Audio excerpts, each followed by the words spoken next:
अब हम स्टार्ट करते हैं इलेक्ट्रोफिलिसिटी। इलेक्ट्रोफिलिसिटी को इलेक्ट्रॉन स्नेहता भी बोलते हैं। तो इलेक्ट्रोफिलिसिटी का मीनिंग ये होता है कि स्ट्रेंथ ऑफ इलेक्ट्रोफाइल। इलेक्ट्रॉन स्नेही का जो सामर्थ्य होता है उसी को हम इलेक्ट्रॉन स्नेहता या इलेक्ट्रोफिलिसिटी बोलते हैं। हमने 4 कैटेगरी पढ़ चुकी है इलेक्ट्रोफाइल की। कैटेगरी नंबर 1 क्या था? पॉजिटिव चार्ज भी है और इनकम्प्लीट ऑक्टेट भी है। सेकंड कैटेगरी क्या थी? कि वो न्यूट्रल है लेकिन अभी भी उसका ऑक्टेट क्या होना चाहिए? इनकम्प्लीट होना चाहिए। और थर्ड कैटेगरी की अगर हम बात करें तो वो अपना ऑक्टेट एक्सटेंड कर सके, एक्सपेंड कर सके। और चौथी कैटेगरी थी वो ऑक्टेट को एक्सपेंड भी ना कर सके। तो हम बात करते हैं चारों कैटेगरी में अच्छी कैटेगरी कौन सी है। तो हम कहेंगे कि जो कैटेगरी नंबर 1 है वो सबसे बेस्ट टाइप के इलेक्ट्रोफाइल होते हैं, क्योंकि वो इलेक्ट्रॉनों का सबसे ज्यादा भूखा होगा या उसको सबसे ज्यादा इलेक्ट्रॉन चाहिए, जल्दी चाहिए इलेक्ट्रॉन, क्योंकि उसकी इलेक्ट्रॉन डेंसिटी बहुत ही कम है। क्यों साहब? क्योंकि वहां पे पॉजिटिव भी है और साथ में इनकम्प्लीट ऑक्टेट भी है। और कैटेगरी नंबर 4 वाला सबसे वीक होगा। बोलो क्यों? क्योंकि वो तो इलेक्ट्रोफाइल तभी होता है जब तक उसका इंटरनल बॉन्ड ब्रेक ना करे। जब वो उसका इंटरनल बॉन्ड ब्रेक करेगा तभी वो इलेक्ट्रोफाइल की तरह काम कर सकता है। तो अगर हम कैटेगरी वाइज इनको डिवाइड करें तो हम कहेंगे कि कैटेगरी 1 सबसे बेस्ट है, देन 2, देन 3 और फाइनली 4 नंबर की जो कैटेगरी है वो सबसे वीक इलेक्ट्रोफाइल होते हैं। नेक्स्ट पॉइंट है न्यूक्लियोफिलिक रिएजेंट और न्यूक्लियोफाइल्स। एनओ माइनस से इनको डिनोट करते हैं।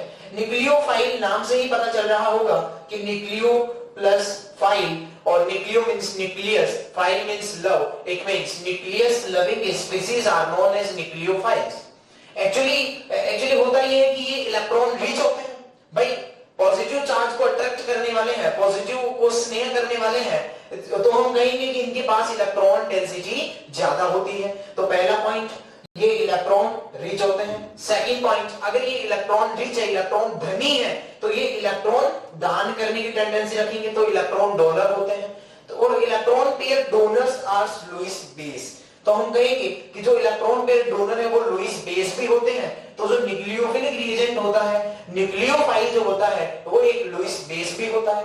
थर्ड पॉइंट है they donate electron pair to an electron deficient centre accept H+। इसका मीनिंग क्या है कि अगर मानो कोई OH- ग्रुप है, ये OH- कोई इलेक्ट्रॉन रिच है, इलेक्ट्रॉन डेंसिटी ज्यादा है, नेगेटिव चार्ज है, तो ये इलेक्ट्रॉन पेयर डोनेट कर सकता है। तो मैं कहना ये चाह रहा हूं कि अगर ये अपना इलेक्ट्रॉन पेयर किसी H+ को डोनेट करे, देखो दो चीजें हैं, एक बेसिसिटी है और एक न्यूक्लियोफिलिसिटी है। न्यूक्लियोफाइल है और बेस है, दोनों में क्या डिफरेंस है? देखो हमने जब जीओसी पढ़ा था तब मैंने आपको बेसिक स्ट्रेंथ निकालना आपको सिखाया था। बेस क्या होता है उसके बारे में मैंने आपको बताया था और मैंने कहा था कि जिसके पास इलेक्ट्रॉन डेंसिटी ज्यादा होती है वहां H+ जल्दी अटैक कर सकता है या H+ को जल्दी एक्सेप्ट कर सकता है। तो हम कहते थे कि उसका बेसिक स्ट्रेंथ ज्यादा होता है और H+ जितना जल्दी एक्सेप्ट करेगा और एक्सेप्ट करने के बाद जो रिजल्टिंग वहां कैटाइन बनता था, अगर वो ज्यादा स्टेबल वाला बनेगा तो हम कहते थे कि उसका बेसिसिटी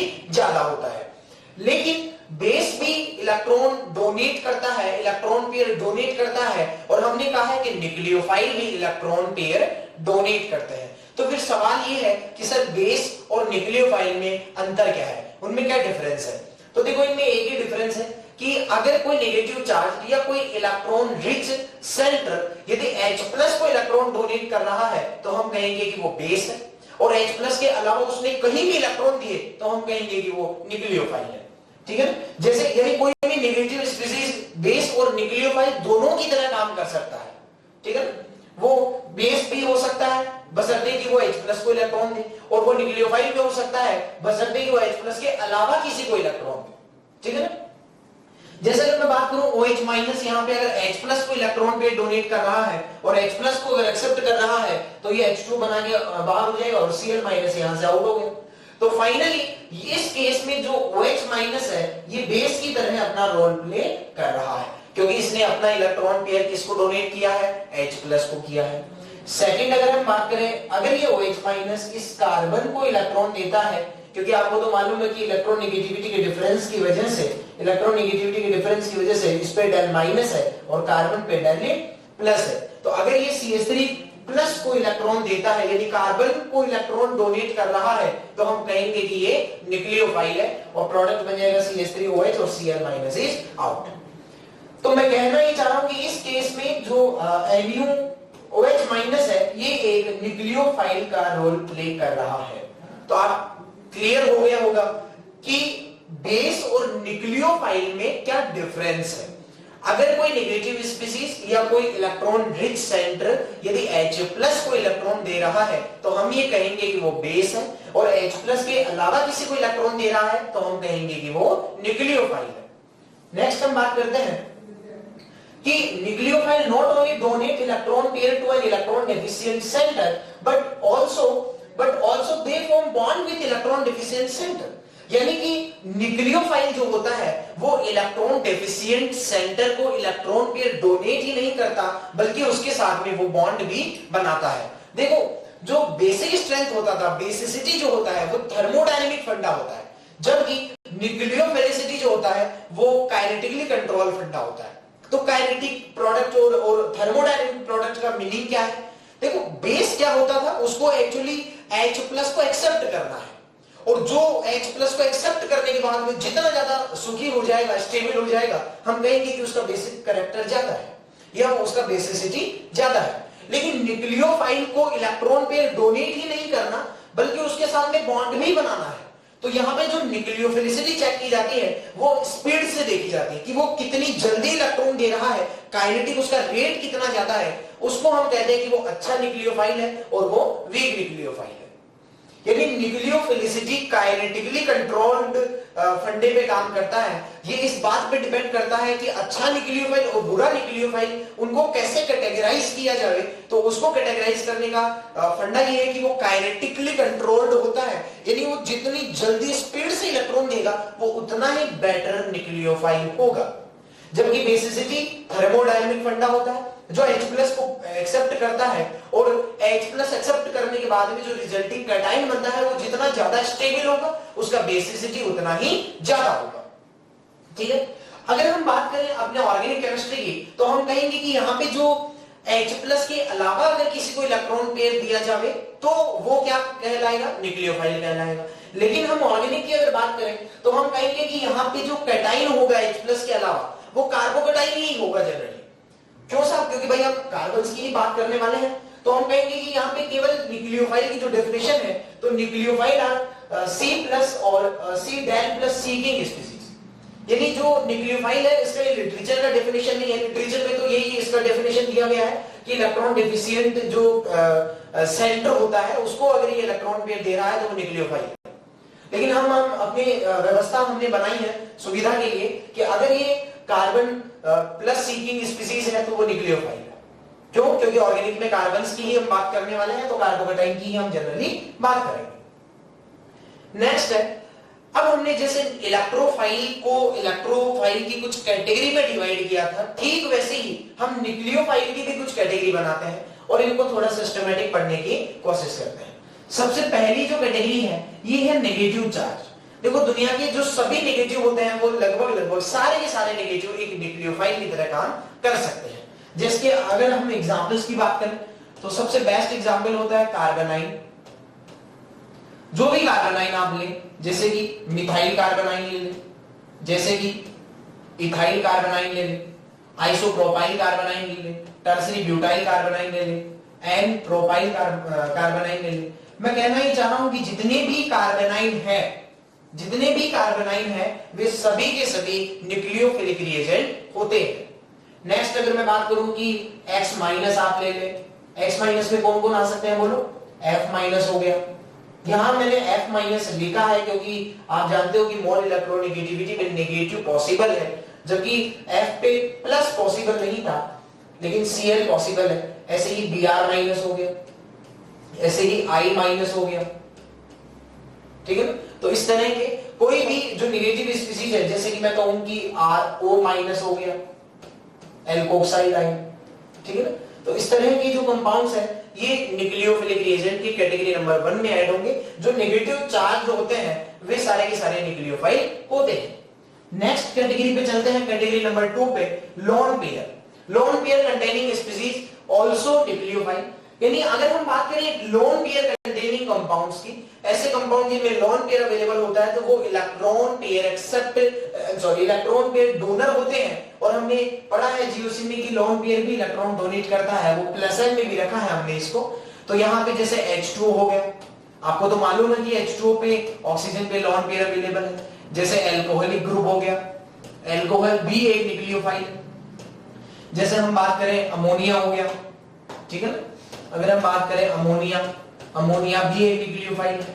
जैसे मैं बात करूं 1 डिग्री अमाइन की, 2 डिग्री अमाइन की, 3 डिग्री अमाइन की, तो ये सभी की सभी न्यूक्लियोफाइल की कैटेगरी में आते हैं, क्योंकि आपको पता है कि यहाँ पे लोन पेयर अवेलेबल है। जैसे SH2 हो गया, जैसे थायो एल्कोहल हो गया, ठीक है, तो ये सभी न्यूक्लियोफिलिक रिएजेंट होते हैं। अब बात करते हैं कैटेगरी नंबर 3। कैटेगरी नंबर 3 की अगर हम बात करें तो इसमें आपको याद रखना है कि कार्बन कार्बन के बीच में यदि पाई बॉन्ड अवेलेबल है तो वो भी न्यूक्लियोफिलिक रिएजेंट होते हैं। तो कार्बन कार्बन के बीच में पाई बॉन्ड की अगर हम बात करें तो एल्कीन एक उसका हम आंसर कहेंगे कि एल्कीन बेहतरीन एग्जांपल है जहां कार्बन कार्बन के बीच में पाई बॉन्ड अवेलेबल होता है। एक एल्काइन हो गया, एक बेंजीन रिंग हो गई। मैं एक सवाल पूछना चाहूंगा आपको यहाँ पे कि अगर मैं इन तीनों में कंपेयर करूं, तीनों को, एल्कीन, एल्काइन और बेंजीन को, कि इनमें अच्छा न्यूक्लियोफाइल कौन है और बुरा न्यूक्लियोफाइल कौन है, तो आप क्या कहोगे, स्ट्रेंथ का ऑर्डर क्या आएगा? देखो जनरली आपने ये पढ़ा है कि अगर ये अच्छा, पहले ये तो समझ में आया कि ये न्यूक्लियोफाइल है क्यों, क्योंकि इनमें इलेक्ट्रॉन क्लाउड अवेलेबल है। आप देखिए कि जो यहाँ पे p ऑर्बिटल की ओवरलैपिंग से यहाँ पे जो बॉन्ड बना है पाई बॉन्ड, तो वहां पे इलेक्ट्रॉन डेंसिटी अवेलेबल है और हम कहेंगे कि इलेक्ट्रॉन डेंसिटी होने की वजह से ये न्यूक्लियोफाइल की तरह काम कर सकते हैं। अब ये समझते हैं कि ये कैटेगरी में अगर हम इनको चेक किया जाए तीनों में अच्छा कौन है और बुरा कौन है, तो आप देखें कि जो बेंजीन है अगर ये किसी को इलेक्ट्रॉन पेयर डोनेट करता है तो इसको एरोमेटिसिटी का लॉस करना पड़ेगा। कोई भी एरोमेटिक सिस्टम ये नहीं चाहेगा कि उसकी एरोमेटिसिटी का लॉस हो जाए।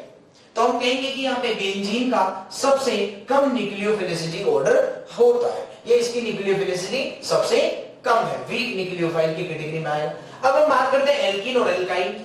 तो एल्कीन और एल्काइन में जो एल्कीन है वो बेटर न्यूक्लियोफाइल है as compare to alkyne. Why? आप जानते हैं कि जो मोर इलेक्ट्रोनेगेटिविटी एटम होता है ना, वो इलेक्ट्रॉन्स को इजीली डोनेट नहीं करता। कैसे? क्योंकि मोर इलेक्ट्रोनेगेटिविटी एटम पे नेगेटिव या इलेक्ट्रॉन्स की स्टेबिलिटी ज्यादा होती है, तो वो इलेक्ट्रॉन उतना इजीली डोनेट नहीं करता। तो हम कहेंगे कि जो sp2 कार्बन है ये लेस इलेक्ट्रोनेगेटिविटी एटम है as compare to sp carbon, क्योंकि आपको पता है कि sp कार्बन का s कैरेक्टर ज्यादा होगा तो इलेक्ट्रोनेगेटिविटी भी ज्यादा होगा। और अगर हम बात करें sp2 कार्बन का, तो sp2 कार्बन में s कैरेक्टर कम आएगा तो इलेक्ट्रोनेगेटिविटी भी कम हो जाएगा। और मोर इलेक्ट्रोनेगेटिविटी एटम इलेक्ट्रॉन्स को इजीली डोनेट नहीं करेगा, जबकि लेस इलेक्ट्रोनेगेटिविटी एटम इलेक्ट्रॉन्स को इजीली डोनेट कर देगा। तो इन तीनों में अगर हम बात करें तो हम कहेंगे कि एल्कीन सबसे बेटर न्यूक्लियोफाइल होगा। इस कैटेगरी की मैं बात कर रहा हूं, फिर एल्काइन और सबसे वीक न्यूक्लियोफाइल होगा बेंजीन। नेक्स्ट टर्म है न्यूक्लियोफिलिसिटी, नाभिक स्नेहता इसको बोलते हैं हिंदी में। न्यूक्लियोफिलिसिटी का मीनिंग क्या है? Strength of nucleophile are known as nucleophilicity, यानी इलेक्ट्रॉन न्यूक्लियोफाइल नाभिक स्नेही का जो सामर्थ्य होता है, नाभिक स्नेही का जो सामर्थ्य है उसी को नाभिक स्नेहता के नाम से जानते हैं। अगर हम बात करें इन तीनों कैटेगरी के हिसाब से तो सबसे बेस्ट जो कैटेगरी है वो है कैटेगरी नंबर 1, क्योंकि आपको तो पता है कि कैटेगरी 1 में नेगेटिव है, इलेक्ट्रॉन डेंसिटी सबसे ज्यादा है। उसके बाद में कैटेगरी नंबर 2 आएगा क्योंकि वहां पे लोन पेयर अवेलेबल है, और सबसे वीक है कैटेगरी नंबर 3 क्योंकि वहां पे पाई बॉन्ड है, उसको ब्रेक भी करना पड़ेगा तभी वो इलेक्ट्रॉन डोनेट कर पाएगा। ठीक है, तो ये कैटेगरी वाइज मैंने अभी तक आपको बताया है। अब देखो जो न्यूक्लियोफाइल होते हैं ना, न्यूक्लियोफाइल के बारे में हम और डिटेल से जानेंगे क्योंकि ये अपने सिलेबस में है और इसको डिटेल में थोड़ा पढ़ना है। तो मैं न्यूक्लियोफिलिसिटी की चर्चा फिर से करता हूं।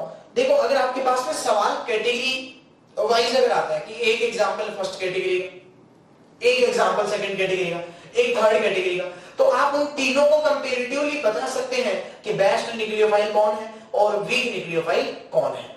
लेकिन अगर मान लो एक ही कैटेगरी से 3 ऑप्शन दिए जाए, एक ही कैटेगरी से 4 ऑप्शन दिए जाए, तो आप कैसे डिसाइड करोगे कि बेस्ट न्यूक्लियोफाइल कौन है और वीक न्यूक्लियोफाइल कौन है? तो हम बात करते हैं न्यूक्लियोफिलिसिटी की।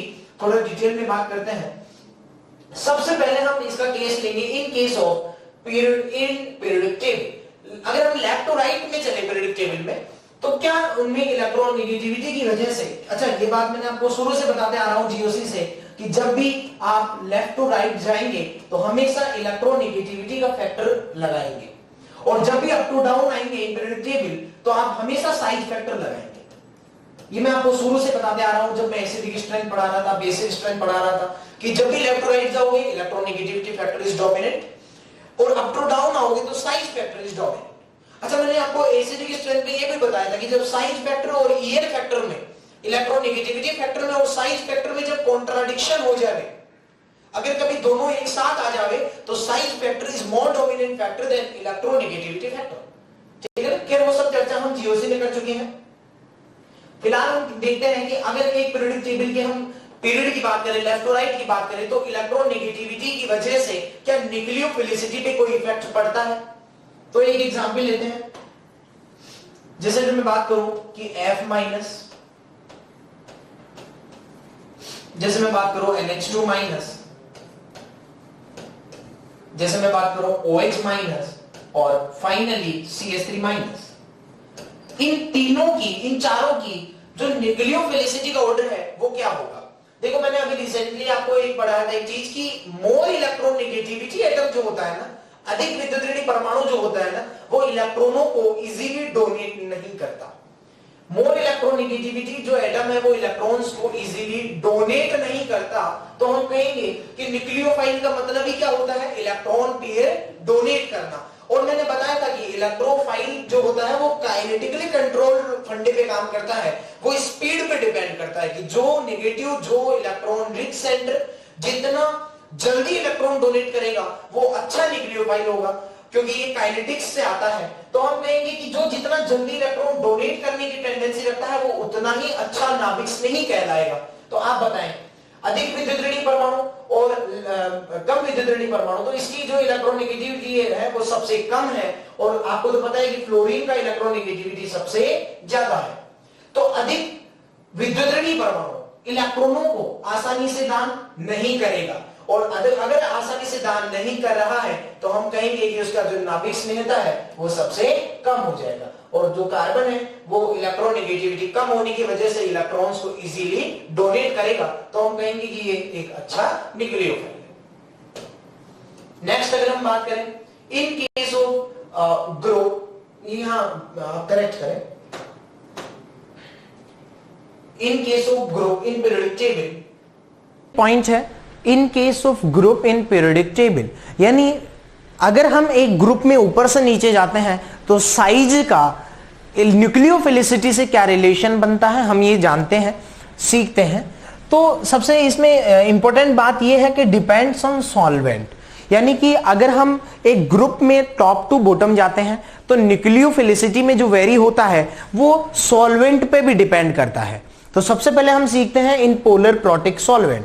आपके दिमाग में ये सवाल आ रहा होगा कि सर आपने जब इससे पहले वाला केस लिया था इन case of period in periodic table, तब तो आपने नहीं बताया था कि वो सॉल्वेंट पे भी डिपेंड करता है, तब तो हमने कोई सॉल्वेंट के साथ में उसकी कोई डिपेंडेंसी नहीं देखी थी। लेकिन सेकंड केस में यानी ग्रुप के केस में ऐसा क्या हुआ है कि यहाँ पे सॉल्वेंट की डिपेंडेंसी आई है या ये सॉल्वेंट पे डिपेंड करता है, तो हम ये बात जानेंगे। ये सवाल अभी आप दिमाग में रखें, थोड़ी देर बाद हम इसका आंसर देंगे। तो फिलहाल हम बात करते हैं कि जो पोलर प्रोटिक सॉल्वेंट होता है, तो पोलर प्रोटिक सॉल्वेंट में न्यूक्लियोफिलिसिटी का क्या रिलेशन बनता है साइज के साथ में, तो हम ये जानते हैं। चलो, तो अगर मैं एग्जाम्पल से समझाऊं तो सबसे पहले मैं इसमें लूंगा F minus, Cl minus, then Br minus और I माइनस। आप देखें कि जैसे ही आप टॉप टू बॉटम जाते हैं तो साइज जो है वो इंक्रीज करता है, और अगर मैं इनकी साइज की बात करूं तो F की साइज यदि कम है तो Cl की साइज कंपेरेटिवली थोड़ी ज्यादा है, Br की साइज और ज्यादा है, I का तो कहना ही क्या, ठीक है ना। तो जैसे जैसे आप टॉप टू बॉटम जा रहे हो तो साइज बढ़ रही है। क्या मैंने आपको जब सॉल्वेंट पढ़ाया था तब मैंने आपको एक पॉइंट बताया था, अब याद करो, कि पोलर प्रोटिक सॉल्वेंट में कैटाइन और एनाइन दोनों को स्टेबलाइज होने का मौका मिलता है, जबकि पोलर एप्रोटिक सॉल्वेंट में कैटाइन तो स्टेबलाइज होता है लेकिन एनाइन स्टेबलाइज नहीं होता है। तो हाँ, अब वही मैं आपको यहां पे चीज फिर से सिखाने जा रहा हूं कि अगर F minus Cl minus Br minus I minus यदि पोलर प्रोटिक सॉल्वेंट में डिसॉल्व है, अगर हम इनकी न्यूक्लियोफिलिसिटी पोलर प्रोटिक सॉल्वेंट में निकाल रहे हैं, तो क्या सबसे पहले इनके चारों तरफ वाटर के मॉलिक्यूल चिपक जाएंगे? क्या इनका हाइड्रेशन हो जाएगा? और जैसे ही इनका हाइड्रेशन हो जाएगा तो आप कहोगे कि इनके चारों तरफ वाटर के मॉलिक्यूल ऐड हो चुके हैं। तो यहां पे ये वाटर के मॉलिक्यूल्स हैं। समझ नहीं पा रहे हो यार? बोलो। अच्छा, ये मैंने आपको पहले ही सिखा दिया था कि जो पोलर प्रोटिक सॉल्वेंट होता है ना, इसमें कैटाइन और एनाइन दोनों को स्टेबलाइज होने का मौका मिलता है। तो यहां पे आप देखेंगे कि जो पोलर प्रोटिक सॉल्वेंट होता है इसमें कैटाइन और एनाइन दोनों को स्टेबलाइज होने का मौका मिला था। तो यहां पे जो एनाइन है ये स्टेबलाइज हो गया, इसके चारों तरफ हाइड्रेशन हो गया। अब एक सवाल मैं आपसे पूछूंगा, जिसकी साइज कम होती है उसका हाइड्रेशन बढ़िया होगा या हाइड्रेशन का रेट ज्यादा होगा, या जिसकी साइज ज्यादा होती है उसमें हाइड्रेशन का रेट ज्यादा होगा? ये आपने पढ़ा होगा कि जिसकी साइज कम होती है उसका हाइड्रेशन उतना ही तगड़ा होता है। तो अगर मैं बात करूं रेट ऑफ हाइड्रेशन, तो यहां पे जो हाइड्रेशन का रेट है, तो यहां पे जो हाइड्रेशन है वो क्या बहुत ही ज्यादा तगड़ा होने वाला है, और यहां पे जो हाइड्रेशन का रेट है वो बहुत ही कम है। अब मैं आपसे एक सवाल पूछूंगा कि ये न्यूक्लियोफाइल है, ये जो नेगेटिव चार्ज है ना बाबा जी, ये न्यूक्लियोफाइल होंगे, लेकिन ये न्यूक्लियोफाइल कब होंगे? जब ये अपना इलेक्ट्रॉन पेयर किसी इलेक्ट्रॉन डेफिशिएंट सेंटर को डोनेट करेंगे। लेकिन क्या अभी ये इस हालत में है कि ये डोनेट कर सके? अभी ये इस हालात में नहीं है। बोलो क्यों? क्योंकि इनके चारों तरफ किसका घेरा बन चुका है? वाटर के मॉलिक्यूल्स का। तो पहले ये वाटर के मॉलिक्यूल्स का घेरा तोड़ना पड़ेगा, उसके बाद ही तो ये इलेक्ट्रॉन पे डोनेट करने लायक रहेंगे। तो हम ये कहेंगे कि जिसका हाइड्रेशन, जहां ये घेरा जितना कमजोर बना होगा वहां पे वो उतना आसानी से घेरे को तोड़ के, हाइड्रेशन को तोड़ के, इस चारों तरफ से जो वाटर के मॉलिक्यूल्स है इनको तोड़ करके किसी इलेक्ट्रॉन डेफिशिएंट सेंटर को इलेक्ट्रॉन पेयर डोनेट कर पाएगा। तो क्या मैं आपसे ये कह सकता हूं कि जिसकी साइज ज्यादा होगी वो अच्छा न्यूक्लियोफाइल होगा? क्योंकि आपको पता है कि जिसका साइज ज्यादा है उसका हाइड्रेशन बहुत ही कमजोर रहा होगा, बहुत दुर्बल रहा होगा, बहुत वीक हाइड्रेशन रहा होगा, और वो उतना आसानी से उस हाइड्रेशन को तोड़ के वाटर के मॉलिक्यूल्स को पीछे छोड़ के किसी दूसरे इलेक्ट्रॉन डेफिशिएंट सेंटर को इलेक्ट्रॉन पेयर डोनेट कर जाएगा। तो आप समझ गए होंगे कि पोलर प्रोटिक सॉल्वेंट में जैसे जैसे साइज बढ़ती है वैसे वैसे न्यूक्लियोफिलिसिटी भी बढ़ रही है। अब हम बात करते हैं नेक्स्ट, अगर हम बात करें पोलर एप्रोटिक सॉल्वेंट में, अगर हम पोलर एप्रोटिक सॉल्वेंट की बात करें, पोलर एप्रोटिक सॉल्वेंट की यदि हम बात करते हैं, ये एप्रोटिक सॉल्वेंट है, प्लीज करेक्ट इट। तो अगर हम पोलर एप्रोटिक सॉल्वेंट की बात करें, और वही मैं एग्जांपल्स ले रहा हूं, एक F माइनस है, एक F माइनस है, एक Cl माइनस है, एक Br माइनस है और एक I माइनस है। क्या मैं आपको ये कह सकता हूं अब कि जैसे जैसे आप टॉप टू बॉटम जा रहे हैं वैसे वैसे साइज बढ़ रही है? ठीक है ना? Br की साइज और ज्यादा हो जानी है, I की साइज और भी ज्यादा। और क्या मैं ये कह दूं कि यहां पे जो नेगेटिव चार्ज है, आप जरा याद करें कि पोलर एप्रोटिक सॉल्वेंट में, मैं फिर से रिकॉल कराना चाहूंगा, पोलर एप्रोटिक सॉल्वेंट में नेगेटिव चार्ज जो होता है, एनाइन जो होता है, वो स्टेबलाइज नहीं होता। पोलर प्रोटिक में कैटाइन हो चाहे एनाइन हो, दोनों को स्टेबलाइज होने का मौका मिलेगा, लेकिन पोलर एप्रोटिक में केवल कैटाइन स्टेबलाइज होगा, एनाइन स्टेबलाइज नहीं होगा। ठीक है ना?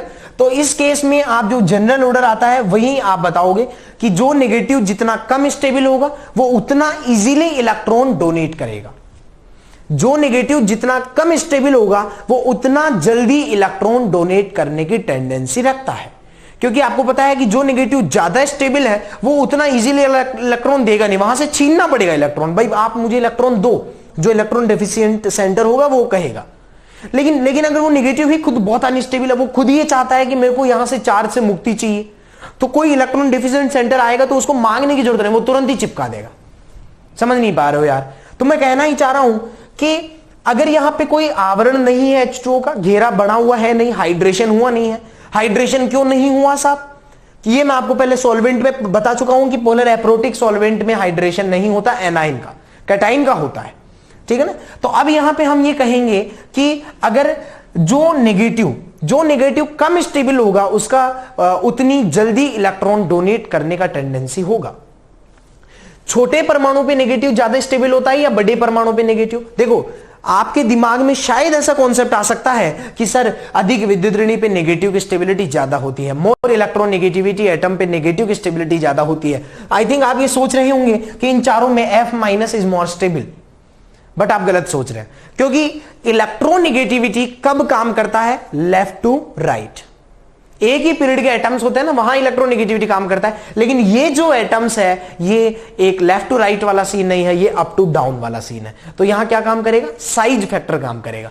तो जो बड़ा एटम होता है उस पे जो नेगेटिव है वो ज्यादा स्टेबल होता है, ज्यादा कंफर्टेबल होता है, और जो स्मॉल साइज का नेगेटिव है वहां पे चार्ज डेंसिटी ज्यादा होने की वजह से वहां पे स्टेबिलिटी कम होती है। तो अगर हम स्टेबिलिटी की बात करें तो F- जो होता है ना, ये सबसे लेस स्टेबल है, और जो I- है ये सबसे मोर स्टेबल है।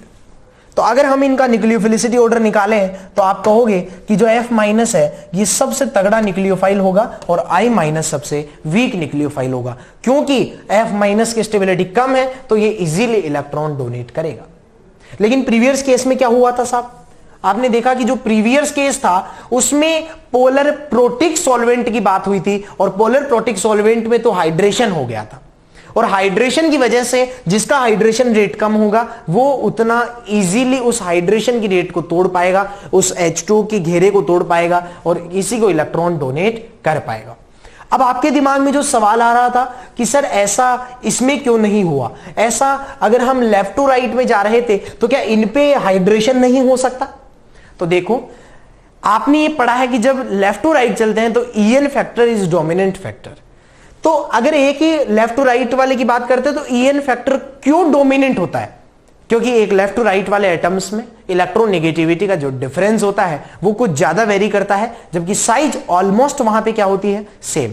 तो अगर इनकी साइज ऑलमोस्ट सेम है तो हाइड्रेशन तो इनमें भी होना है, लेकिन हाइड्रेशन क्या होगा? क्या साइज बराबर है लगभग, तो क्या हाइड्रेशन का रेट भी लगभग बराबर होगा? तो डोमिनेंट क्या निकल जाएगा? EN factor.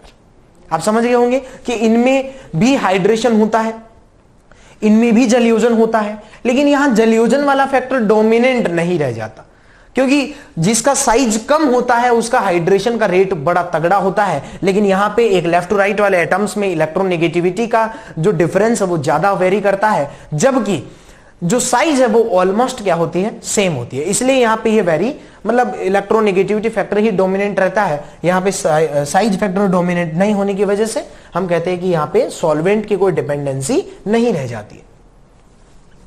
ठीक है ना?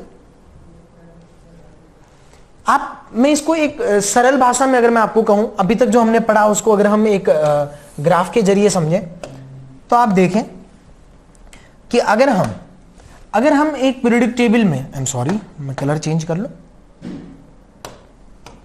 अगर हम एक पीरियोडिक टेबल में लेफ्ट टू राइट की तरफ यदि चल रहे हैं और हम पीरियोडिक टेबल में अप टू डाउन यदि जा रहे हैं, तो आप देखिए कि अगर हम लेफ्ट टू राइट जा रहे हैं, तो वहां पे जो EN फैक्टर होता है वो डोमिनेंट फैक्टर होता है। अप टू डाउन के केस में साइज फैक्टर जो होता है वो डोमिनेंट होता है। I am sorry, please allow me. Size factor जो होता है वो डोमिनेंट होता है। और आपने देखा कि जब लेफ्ट टू राइट जा रहे थे तो इलेक्ट्रोनेगेटिविटी बढ़ रही थी, अप टू डाउन जा रहे थे तो साइज में बढ़ोतरी हो रही थी।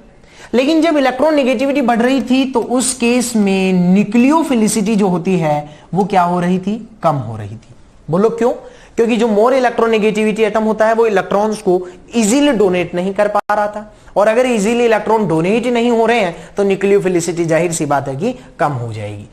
और अगर मैं बेसिक स्ट्रेंथ की बात करूं, ध्यान दें, ये आपने GOC में पढ़ा है, जब अपन लेफ्ट टू राइट चलते हैं तो इलेक्ट्रोनेगेटिविटी बढ़ती है तो एसिडिक स्ट्रेंथ बढ़ता है, जबकि बेसिक स्ट्रेंथ वहां पे कम होता है। यानी अगर लेफ्ट टू राइट की बात करें तो चाहे बेसिसिटी हो चाहे न्यूक्लियोफिलिसिटी हो, ऑर्डर ऑलमोस्ट क्या हो रहा है, सेम हो रहा है। न्यूक्लियोफिलिसिटी भी कम हो रहा है और बेसिक स्ट्रेंथ भी कम हो रहा है और इलेक्ट्रोनेगेटिविटी इंक्रीज कर रहा है। अगर हम अप टू डाउन की बात करें तो साइज बढ़ने के साथ में एसिडिक स्ट्रेंथ बढ़ता है, जबकि बेसिक स्ट्रेंथ क्या होता है, कम होता है। तो यहां पे जो बेसिक स्ट्रेंथ है वो तो कम होगा साइज बढ़ने के साथ में, लेकिन जो न्यूक्लियोफिलिसिटी है वो डिपेंड करता है किस पे, वो डिपेंड करता है सॉल्वेंट पे। और जो सॉल्वेंट है उसके साथ उसका क्या रिलेशन बना था, बताओ साहब, कि अगर पोलर प्रोटिक सॉल्वेंट लिया जावे, अगर पोलर प्रोटिक सॉल्वेंट है तो साइज ज्यादा होती है, साइज अगर ज्यादा है तो वहां पे न्यूक्लियोफिलिसिटी भी क्या हो जाएगी, ज्यादा हो जाएगी। और यदि पोलर एप्रोटिक सॉल्वेंट की हम बात करें, पोलर एप्रोटिक सॉल्वेंट, तो उसके केस में साइज के बढ़ने के साथ आपने देखा था कि जैसे जैसे साइज बढ़ रही थी, जैसे जैसे साइज बढ़ रही थी वैसे वैसे न्यूक्लियोफिलिसिटी कम हो रही थी। ठीक है ना। तो ये अभी तक जो हमने पढ़ा उसका एक रिजल्ट मैंने निकाला है यहां पे। आप इसको मैं थोड़ा सरल भाषा में यदि समझाऊं तो आप ऐसे समझ सकते हैं कि एक हाथी है और एक कुत्ता है, दोनों को एक रस्से से बांध दिया जाए। एक हाथी है और एक कुत्ता है, दोनों को एक रस्से से, सेम रस्से से बांध दिया जाए और अब कहा जाए कि बताओ कौन है जो इजीली रस्सी को तोड़ के आगे निकल जाएगा। तो आप कहोगे कि जाहिर सी बात है कि हाथी जो है वो रस्सी को तोड़ के आगे निकल जाएगा। सेम केस, क्या पोलर प्रोटिक सॉल्वेंट में घेरा बना था, क्या H2 का आवरण बना था, क्या पोलर एप्रोटिक सॉल्वेंट में कोई वहां पे सॉल्वोलाइसिस नहीं हुआ, कोई वहां पे आवरण नहीं बना, किसी का हाइड्रेशन नहीं हुआ, किसी का सॉल्वोलाइसिस नहीं हुआ, वहां पे आयंस फ्री पड़े थे, नेगेटिव आयन जो थे। तो अगर मैं पोलर प्रोटिक सॉल्वेंट की बात करूं तो जिसकी साइज कम है वो कुत्ता हो गया, जिसकी साइज ज्यादा है वो हाथी हो गया, और एक रस्सी से बांधा मतलब वो हाइड्रेशन हो गया, जल के जो आवरण था उसमें।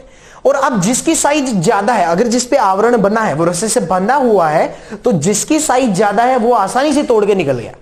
इसीलिए कहते हैं कि पोलर प्रोटिक सॉल्वेंट में घेरा बनेगा, तो घेरा बनेगा तो यहां पे साइज जिसकी ज्यादा होगी वो अच्छा नाभिक नहीं होगा। लेकिन पोलर एप्रोटिक सॉल्वेंट में इस बार वही कुत्ता है, वही हाथी है, इस बार वो रस्सी से बंधे हुए नहीं है, क्योंकि आपको पता है पोलर एप्रोटिक सॉल्वेंट में कोई हाइड्रेशन नहीं होता, नेगेटिव आयन बिल्कुल फ्री रहेगा।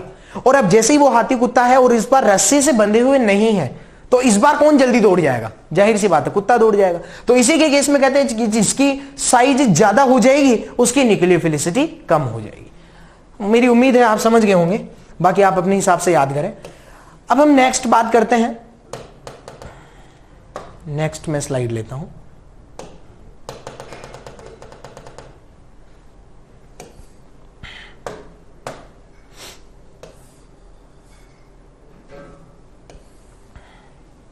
नेक्स्ट पॉइंट है in case of same donor atom, कि अगर हम सेम डोनर एटम की बात करें तो लगभग लगभग ये आपने क्या देखा, अभी तक हमने लेफ्ट टू राइट हम जा चुके हैं, अप टू डाउन आ चुके हैं, बेसिक स्ट्रेंथ और न्यूक्लियोफिलिसिटी का जो हम रिलेशन है वो देख चुके हैं। अब हम बात करते हैं इन case of same donor atom, कि सर यदि सेम डोनर एटम हो तो हम न्यूक्लियोफिलिसिटी को चेक कैसे करें और बेसिक स्ट्रेंथ को कैसे चेक करें। तो उसके लिए मैं आपको बताना चाहूंगा कि इन case of same donor atom nucleophilicity और बेसिसिटी, न्यूक्लियोफिलिसिटी और जो बेसिसिटी है वो ऑलमोस्ट क्या होता है, इक्वल होता है।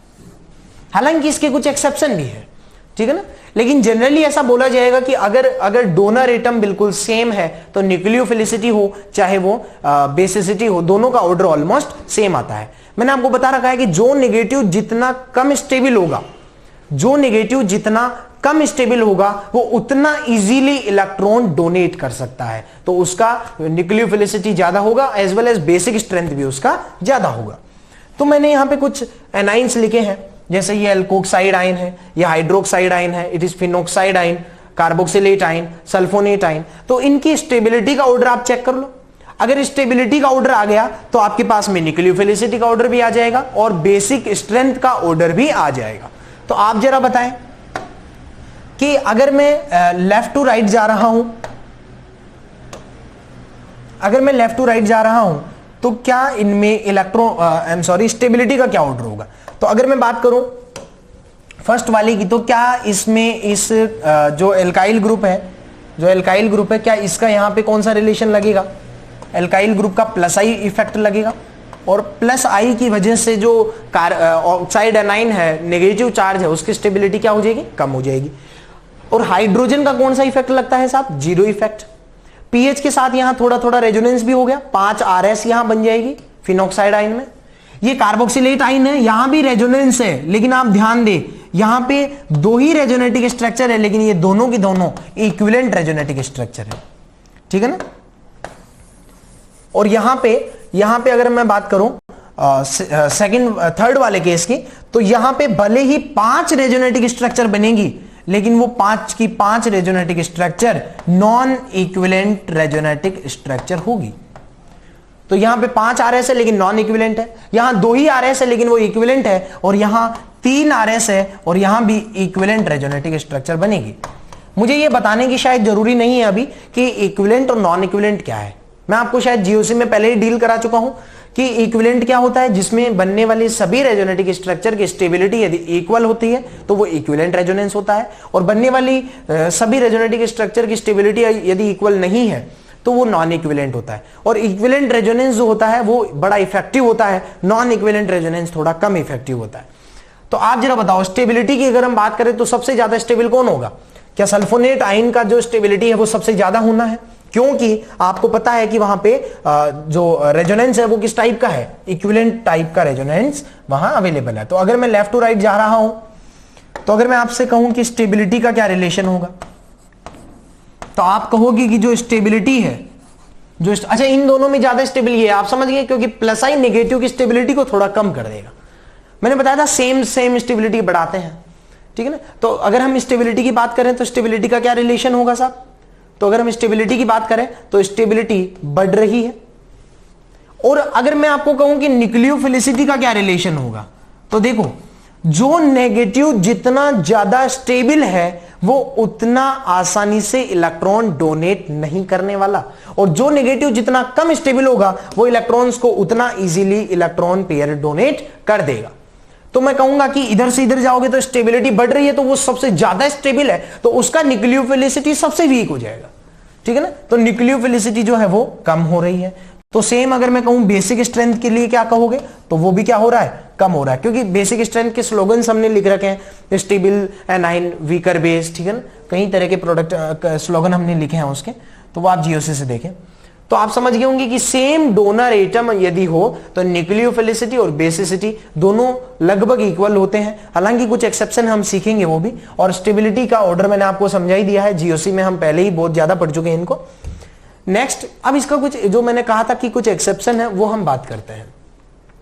देखो मैंने आपको बताया था कि जो न्यूक्लियोफिलिसिटी होता है ना वो एक काइनेटिकली फंडे पे काम करता है, बट जो बेसिक स्ट्रेंथ होता है वो थर्मोडायनेमिक फंडे पे काम करता है। बेसिक स्ट्रेंथ में केवल H+ को ग्रहण करना है, H+ को एक्सेप्ट करना है, तो H+ को लेकर के कितना ज्यादा स्टेबल हो गया, वो जितना ज्यादा स्टेबल हो जाएगा हम कहेंगे उसका बेसिक स्ट्रेंथ उतना ही ज्यादा है। और यदि बेसिक स्ट्रेंथ की बात ना करके हम न्यूक्लियोफिलिसिटी पे यदि जा रहे हैं तो न्यूक्लियोफिलिसिटी में उसको बॉन्ड भी बनाना है और इलेक्ट्रॉन पेयर डोनेट भी करना है। और ध्यान रखिए कि वो H+ को इलेक्ट्रॉन डोनेट नहीं करने वाला, H+ के अलावा किसी कार्बन या कोई भी इलेक्ट्रॉन डेफिशिएंट सेंटर को वो इलेक्ट्रॉन पेयर डोनेट करने वाला है। तो वहां पे स्टेरिक क्राउडिंग का भी लफड़ा है कि मानो कि जो जिसको ये इलेक्ट्रॉन पेयर डोनेट करने वाला है, अगर वो जो एटम है इलेक्ट्रॉन डेफिशिएंट सेंटर है वो ही बहुत ज्यादा क्राउडेड है, तो उसको इलेक्ट्रॉन पेयर डोनेट करने में थोड़ी स्टेरिक का प्रॉब्लम आ सकता है। या ऐसा हो सकता है कि जो न्यूक्लियोफाइल है डोनेट करने वाला वही बहुत ज्यादा क्राउडेड हो, तो वो उस कार्बन तक पहुंच ही नहीं पाए, ठीक है ना। इसीलिए कहते हैं कि जो न्यूक्लियोफिलिसिटी है उसको बड़ा ध्यान से पढ़ना चाहिए, क्योंकि ये बहुत ही ज्यादा कॉन्जुगेटेड मतलब कॉम्प्लिकेटेड मामला मैं इसको कह सकता हूं। तो हम बात करते हैं एक्सेप्शन की। तो आप देखें ये जो एनाइन है ये टर्सरी ब्यूटाइल ऑक्साइड एनाइन है और ये है इथोक्साइड आयन, ठीक है ना। तो इथोक्साइड के केस में और टर्सरी ब्यूटोक्साइड के केस में यदि मैं बेसिक स्ट्रेंथ की बात करता हूं, बेसिक स्ट्रेंथ की, तो मैं कहूंगा कि देखो इसके 3 प्लस आई है, प्लस आई इलेक्ट्रॉन डेंसिटी बढ़ा देंगे तो H+ आसानी से अवेलेबल हो जाएगा।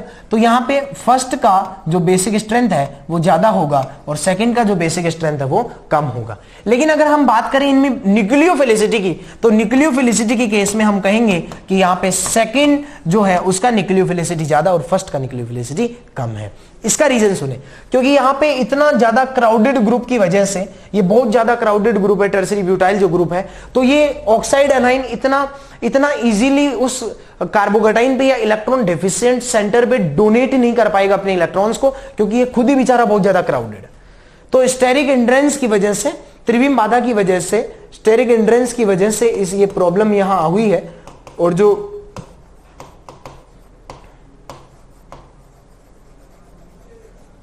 और स्टेरिक हिंड्रेंस की वजह से इसकी न्यूक्लियोफिलिसिटी कम हो जाती है। सेम एक और सवाल है कि अगर इनमें हम बेसिक स्ट्रेंथ की बात करें, अगर इनमें हम बेसिक स्ट्रेंथ की बात करें तो मैं कहूंगा कि first is more basic than second. क्यों भाई? क्योंकि यहां पे ये प्लस आई ग्रुप है जो इलेक्ट्रॉन डेंसिटी को बढ़ा रहे होंगे, तो वो H प्लस एक्सेप्टर उतना ही बढ़िया होगा। और अगर हम न्यूक्लियोफिलिसिटी की बात करें तो हम कहेंगे कि सेकंड जो है वो बेटर न्यूक्लियोफाइल है एज कंपेयर टू फर्स्ट। क्यों? क्योंकि यहां पे क्राउडिंग की वजह से ये लॉन पेयर बेचारा इतना गिर चुका है, इतना बड़े बड़े ग्रुप्स के बीच में पड़ा है कि ये इलेक्ट्रॉन पेयर डोनेट ही नहीं कर पा रहा है। ठीक है ना? क्योंकि आपको तो पता है कि H प्लस को देने में कोई प्रॉब्लम नहीं है, क्योंकि H प्लस की साइज बहुत छोटी है, एक्चुअली प्रोटॉन है, तो प्रोटॉन को निकाल के लाने में कोई बड़ी समस्या नहीं है। लेकिन प्रोटॉन के अलावा अगर हम कार्बोकेटाइन की बात करें तो वहां पे समस्या हो सकती है, वहां पे क्राउडिंग का फंडा काम करता है। नेक्स्ट हम बात करते हैं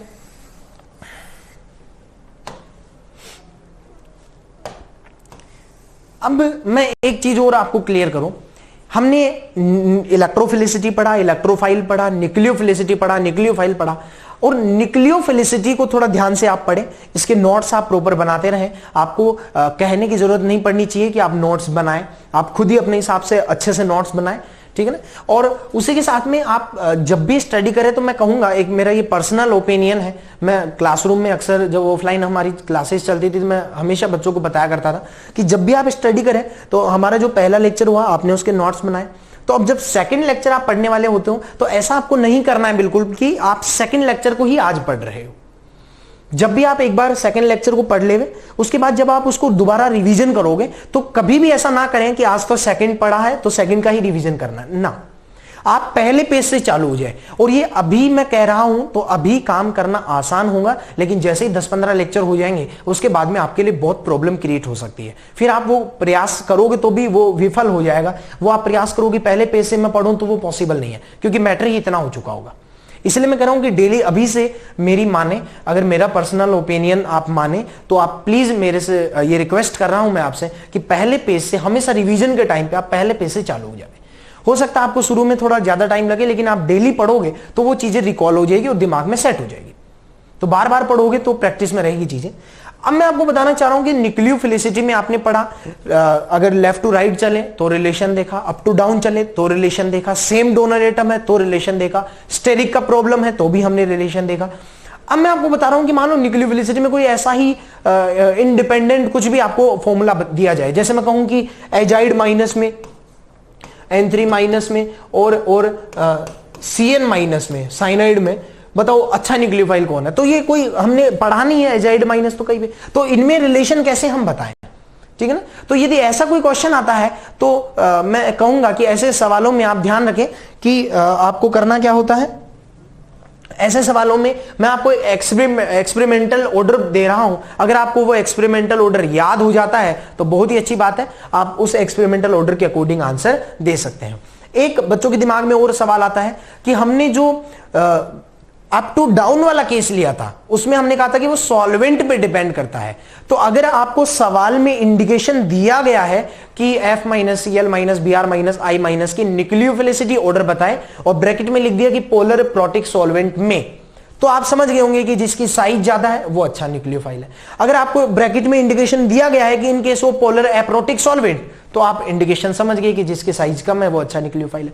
लेकिन सवाल आपको तब फंस सकता है जब सर कुछ भी ना दिया हो, केवल F minus Cl minus Br minus I minus ही दिया है और हमसे कहा गया है कि न्यूक्लियोफिलिसिटी ऑर्डर बताओ, तो हम कौन सा माने, पोलर प्रोटिक में माने या पोलर एप्रोटिक में माने। तो मैं कहूंगा कि अगर कोई इंफॉर्मेशन नहीं है, जरूरी नहीं इस सवाल में ही हो, कोई भी अप टू डाउन का सवाल हो, और अगर आपके पास में कोई इंफॉर्मेशन सवाल में गिवन नहीं है तो आप हमेशा पोलर प्रोटिक सॉल्वेंट ही मान के चले, क्योंकि जो न्यूक्लियोफिलिसिटी होती है वो पोलर प्रोटिक सॉल्वेंट में ही निकाली जाती है। तो अगर आपके पास में कोई इंफॉर्मेशन नहीं है तो आप पोलर प्रोटिक सॉल्वेंट में ही निकाल।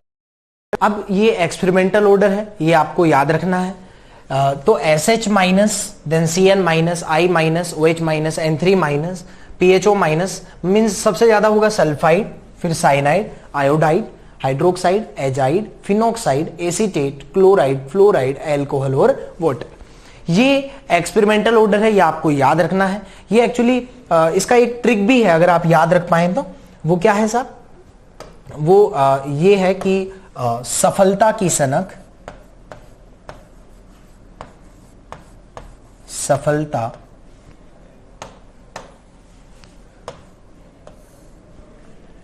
सफलता की सनक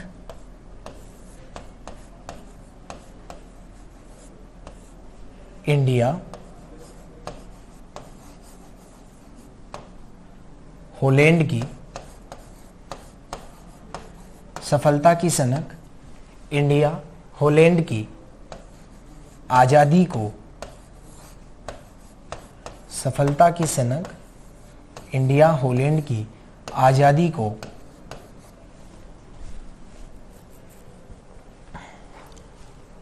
यहां पे आप मुझे अलाउ करें तो मैं यहां पे BR माइनस भी लिखूंगा, ठीक है ना। आजादी को बर्बाद करती है,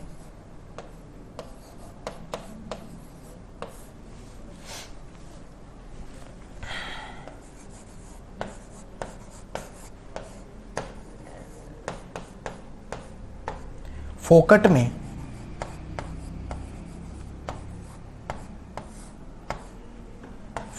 में ऐसे तो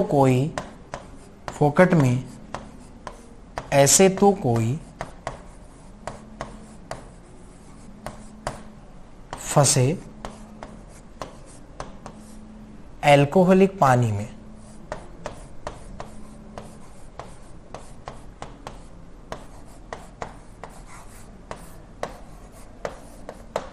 ठीक है ना। क्या है साहब कि सफलता की सनक इंडिया, होलैंड की आजादी को बर्बाद करती है, फोकट में ऐसे तो कोई फंसे एल्कोहलिक पानी में। ध्यान रखें, इसमें डिकोडिंग का आप जरा ध्यान रखें। कैसे? जैसे सफलता है, मैं कलर चेंज करूं, जैसे जो सफलता है, सफलता का जो है वो उससे सल्फाइड याद रखें। अब की का यहां कोई रोल नहीं है, तो की को आप डिकोड भी कर सके तो वो जरा ध्यान रखें। फिर सनक को साइनाइड लिख देवे, इंडिया को आयोडाइड लिख देवे, होलैंड को हाइड्रोक्साइड लिख देवे, को यहां डिकोड है, ध्यान रखें। और आजादी को एजाइड लिख देवे, बर्बाद को ब्रोमाइड लिख देवे। फोकट मीन्स फिनोक्साइड, एसे एसीटेट, कोई क्लोराइड, ठीक है ना, फंसे फ्लोराइड, एल्कोहलिक एल्कोहल, पानी वाटर, ठीक है ना। तो इस तरह से आप याद कर सकते हैं। ये मैंने टेक्निक नहीं बनाया, ये मेरे गुरुजी से मैंने कॉपी किया है एक्चुअली, ठीक है ना। तो ध्यान रखें कि जो ये एक्सपेरिमेंटल ऑर्डर है, ये भी अगर आपको याद रहे तो आप डायरेक्ट चिपका सकते हैं, ठीक है ना, या डायरेक्ट आप इसका सॉल्यूशन दे सकते हैं। और ये उन केसेस में काम आ सकता है जब कोई इनडायरेक्टली कुछ भी, जैसे साइनाइड में और सल्फाइड में रिलेशन पूछ ले, या सल्फाइड में और एजाइड में रिलेशन पूछ ले, तो ये यूजफुल हो सकता है।